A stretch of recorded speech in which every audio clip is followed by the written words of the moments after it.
नहीं किसी से भीख मांगते, हम अपना अधिकार मांगते। वजह तो हम क्या बताएं, हम तो 8 साल से लड़ रहे हैं।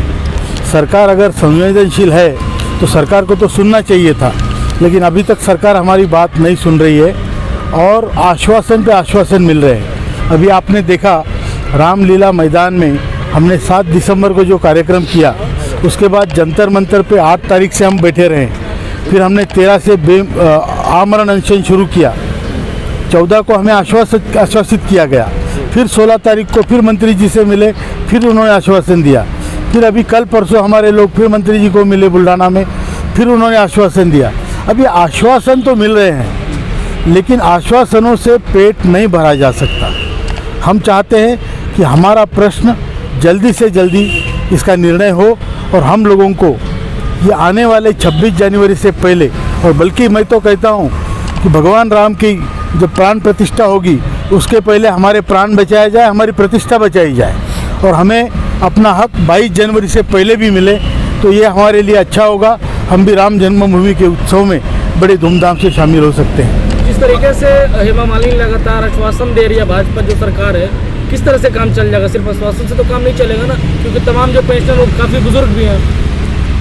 हेमा मालिनी जी अपना काम बखूबी कर रही है। उन पे कोई वैसे जिम्मेदारी नहीं थी। उन्होंने हमें करुणावश हमें साथ दिया है और बहुत अच्छी तरीके से हमारा साथ वो निभा रही है। वो अपनी तरीके से प्रयत्न कर रही हैं और वो हमारे प्रति उनके जो करुणामय भाव है, जो करुणा है उनकी, जो मातृत्व का हृदय है, उसकी वजह से वो हमारे लिए काम कर रही है।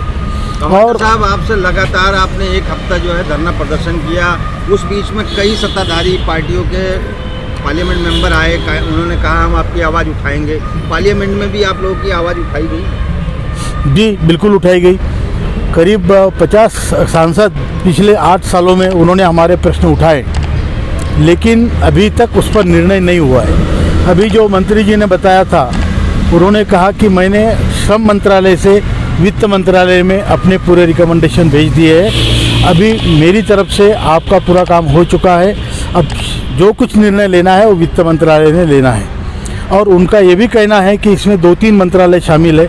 फॉर एग्ज़ाम्पल श्रम मंत्रालय, वित्त मंत्रालय और प्राइम मिनिस्टर्स ऑफिस, ये 3 मंत्रालय इसमें शामिल है और इसमें तीनों का मिलकर निर्णय होना चाहिए और निर्णय सम्मानजनक और लोगों की प्रतिष्ठा बनी रहे, मान सम्मान बना रहे, उनकी अस्मिता वजूद बना रहे, घर में उनकी इज्जत बनी रहे, समाज में इज्जत बनी रहे। इसीलिए हम चाहते हैं कि जल्दी से जल्दी, बल्कि भगवान राम की प्रतिष्ठा से पहले, प्राण प्रतिष्ठा से पहले हमारा काम हो, ये हमारी दिली इच्छा है। सर वो जो कोर्ट ने भी आप लोगों को कह दिया 7,000 दिया जाए, साथ में इनको डीए दिया जाए, उससे कुछ अलग मांग है आप लोगों की? देखिए कोर्ट का मामला 7,000, 7,500 और डीए का नहीं था। कोर्ट का मामला ये था, अगर मैं 1 लाख पे पूरे पैसे भरूं पूरे पेमेंट पे, तो मुझे पूरे पेमेंट पे फार्मूला में वो डाल के उस तरीके से पेंशन मुझे दी जाए।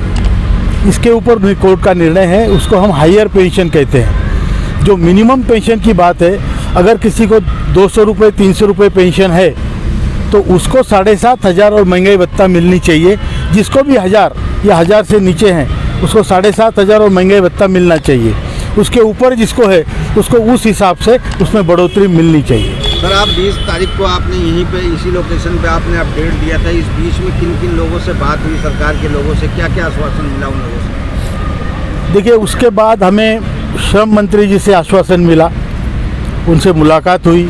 उन्होंने कहा 30 तारीख को उन्होंने कहा कि अगले महीने में आपका काम हम करेंगे और अभी ये अगला महीना है।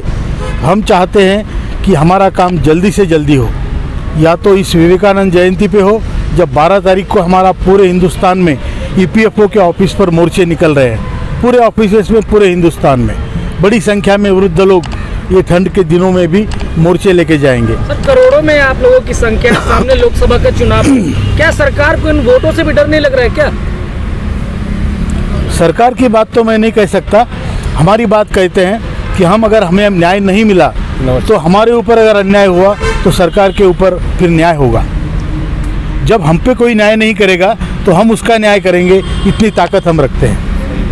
कमांडर साहब 20 ये क्या नाम फरवरी के अंदर जो है पार्लियामेंट खुलने वाला है, इस बीच में किसी ऐसे सत्ताधारी उनसे मंत्रियों से बात हुई हो जो पार्लियामेंट में आप लोगों की आवाज़ को उठाएगा, ऐसा कुछ बात हुई किसी से?